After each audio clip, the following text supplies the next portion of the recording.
One of the challenges that I found on my CPTSD road to recovery was that I could learn about trauma. I could learn things that could help me with my emotional regulation, with breaking out of mindsets, coping skills, and really learning to come back into my body. I could learn all of that information, and my mind was on board. It was like, let's do it. And my body would be like, no. In fact, it almost felt like it was an anchor holding me back and preventing me from embodying everything that I was learning. If this resonates with you, then this video is for you. For those that don't know me, my name is Michelle. I'm a trauma survivor myself. I'm now a trauma-informed coach, a somatic experiencing practitioner, and I'm the founder of the School of Transformation, which is a monthly membership program where we meet live on Zoom every week and we do the inner work to heal our nervous system together. I'll leave the link here for you as well as in the description box for you to check out and see if it's a good fit for you. Let's first understand why our mind and our body feel like they're in a constant arm wrestling match or tug of war. The main reason is the fact that when we're learning about healing, right, and we're understanding what happened and the changes that we need to make so that we can help our nervous system, we're utilizing the cortical areas of our brain. And so that's where our learning takes place. Trauma, on the other hand, is not stored in that area of the brain. Trauma is in our midbrain. It gets stored subcortically. And information doesn't travel top to bottom, it travels bottom up. And so our cognitive learning isn't enough to sink down into those subcortical regions. And so everything we learn consciously. Trauma is in our subconscious mind. And our subconscious mind is like a psycho-cybernetic mechanism, very much like your air conditioning unit. So right now we're in June in New York, it's gorgeous, and my AC is set to 70. And so the way that cybernetic mechanism works is that it is set to a specific degree, right? So if one of my kids decides to open the door and forget to leave it open, which they do all the time, that cybernetic mechanism doesn't kick on quickly. It takes a little bit of time for it to detect a deviation. And then once the house starts getting warmer, then the AC kicks on so that it brings it to the exact temperature that it's supposed to be, the programmed temperature. Well, what does this have to do with trauma? Trauma is less what happened to us and more what it causes us to believe about ourselves. So it's very much intertwined with limiting negative beliefs that are the result of trauma. Some of the most common ones are I'm not safe, something bad will happen, I'm unworthy, I'm bad, I'm unlovable. And so those beliefs are basically the temperature, right? Just like my AC set at 70, that's the temperature of my body. And so we have this temperature that trauma has given us, these beliefs that are really embedded in our subconscious. We start learning, oh, do this, it helps, do that, it helps. And we start doing those things. We start noticing some change, and then our psycho-cybernetic mechanism kicks on and brings us back to those beliefs. How?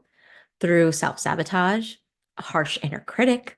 We wind up getting flung into a trauma response of fight, flight, freeze, or fawn. We dissociate, addictions, self-sabotage. There's so many different ways that our body uses, just like our AC unit has a way to bring the temperature back. Our body has the same thing, and it uses those to bring us back. And that's why we feel like my mind wants to do this, my body's doing that, and I'm constantly going 2 steps forward, 2 steps back. So one of the reasons why we feel like we're in that arm wrestle is because the fact that our subconscious brain acts like a psycho-cybernetic mechanism.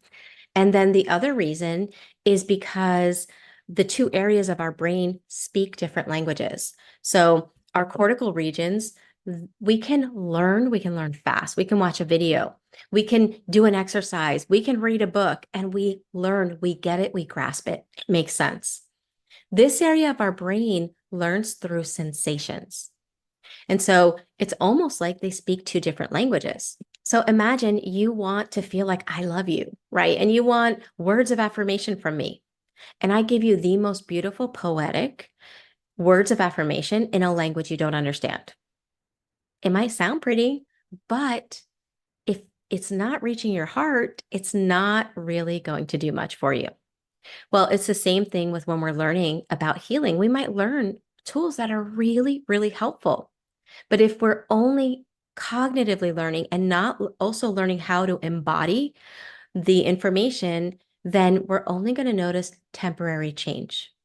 It's only when we combine the mind and body that we can experience transformational change, because we're working at it on the mind level and on the body level. And that together is what helps us to achieve that transformation, which that being said, if you are looking for a resource to help you to learn how to embody everything that you're learning, make sure you check out the School of Transformation, because we meet live and we have cognitive learning meetings. We do somatic experiencing. If you're a yearly member, we do EFT, we do trauma release breath work, and we do a lot of exercises together that are helpful for us to embody what we're learning. So don't forget to check that out. And so hopefully now it's starting to make sense why you take 2 steps forward and 2 steps back on your recovery journey.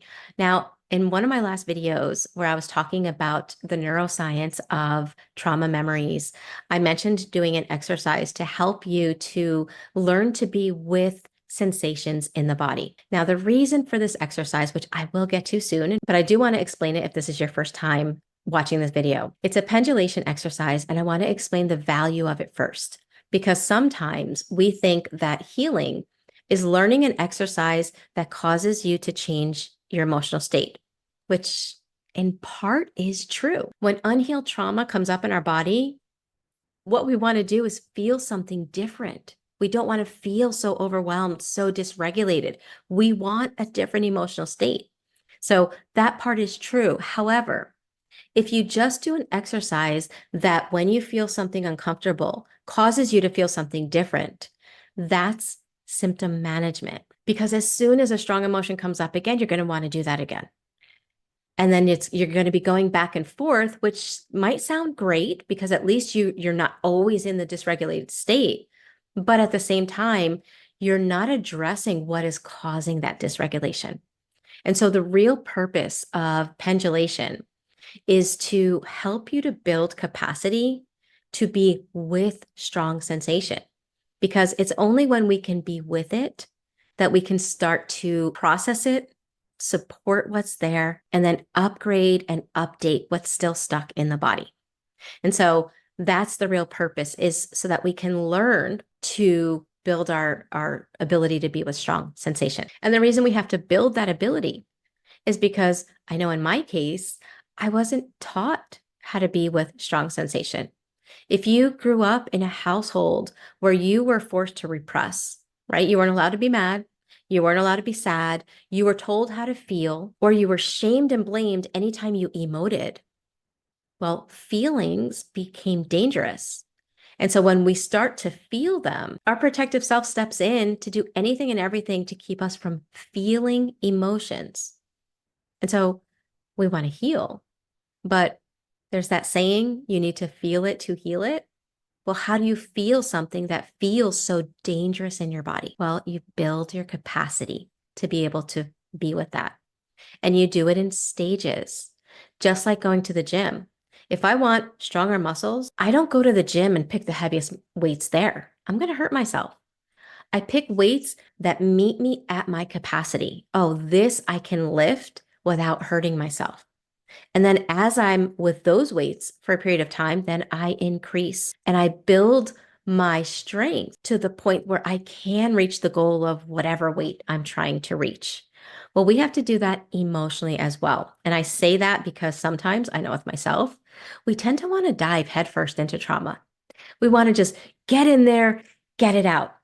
But that's like going into the gym and being like, I want to get in shape and I'm going to lift that 100-pound weight when I can't even lift 15 pounds. Okay. So less is more on this journey. Otherwise, we wind up just like physically, we can hurt ourselves.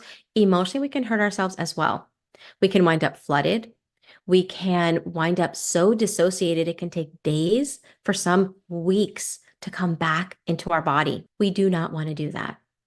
We don't want to do that to ourselves. That is not how you heal through trauma. We need to treat ourselves the way a loving parent would treat a young child. A loving parent recognizes the limitations of their child, supports and nurtures and is compassionate with that child when they're going through challenges or strong emotion. Now, we didn't get that, but now we give that to ourselves. That's what this healing is about. It's about realizing that I can't change the past and the parenting that I didn't get. I can let that go because I get to be that parent now for the wounded pieces in me. And I get to show up as the kind of parent I am, not how I was parented. And that's where everything begins to change. If you're working on healing, then I want to invite you to the School of Transformation, which is where, again, we meet live on Zoom and we do exercises. We do somatic exercises. We do cognitive learning. We have Q&As, coaching sessions, somatic experiencing sessions, trauma release breathwork sessions, EFT workshops. We do so much together and we do it live. It's not a course I throw at you and say, good luck with that. No. I'm present there with you every step of the way. So if you're looking for an affordable, helpful resource on your recovery, I'll leave the link in the description and you can see if it's a good fit for you.